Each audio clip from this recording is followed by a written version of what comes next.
My name is Melissa, and I've always been the kind of aunt who's more like a friend than a relative.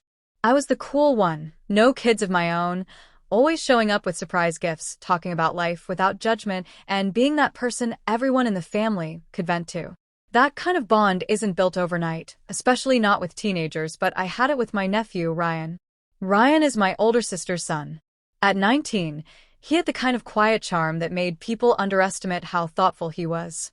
He had always been reserved, but recently I noticed he was acting more awkward than usual.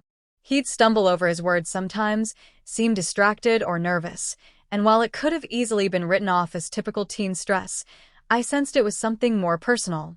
One weekend, Ryan came over to help me with some yard work. My sister had asked if I could keep him busy for a few days since she and her husband were out of town. Ryan didn't mind. In fact, he liked the break.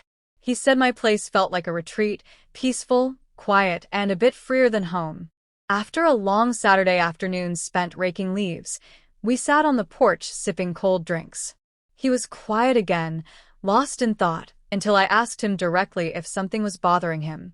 He looked at me with that conflicted look that only someone holding back a secret would have. "Aunt Melissa," he said hesitantly, "can I ask you something personal?" "Of course," I said, trying to sound casual even though his tone suggested this wasn't just any question. "It's about my first time," he said quietly, almost embarrassed. I kept my expression neutral. I didn't want to make him feel judged or uncomfortable. "You mean dating?" I asked. "No, I mean like actually, he said, eyes darting away. It clicked. He meant intimacy. I sat up a little straighter. "Well," I said gently, "that's a big topic. What exactly do you want to know?" He fidgeted, then finally said, "I'm just nervous. I've read stuff, seen stuff online, but I don't want to mess it up when it actually happens.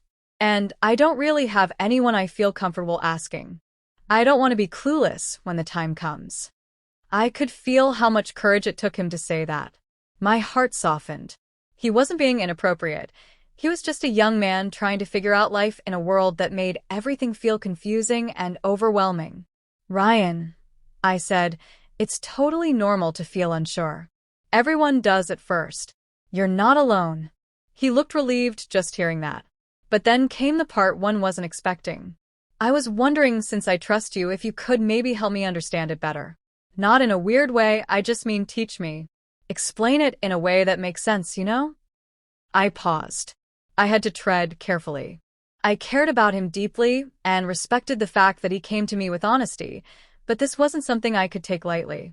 "I can guide you," I said slowly. "I can talk to you about respect, about what matters in a real connection, about how to make sure you're always being kind and thoughtful with someone you're with. But you know that learning, it doesn't mean rushing into it, right?" He nodded. "I don't want to rush. I just want to understand, and maybe be more confident when the time is right." So that's how it started.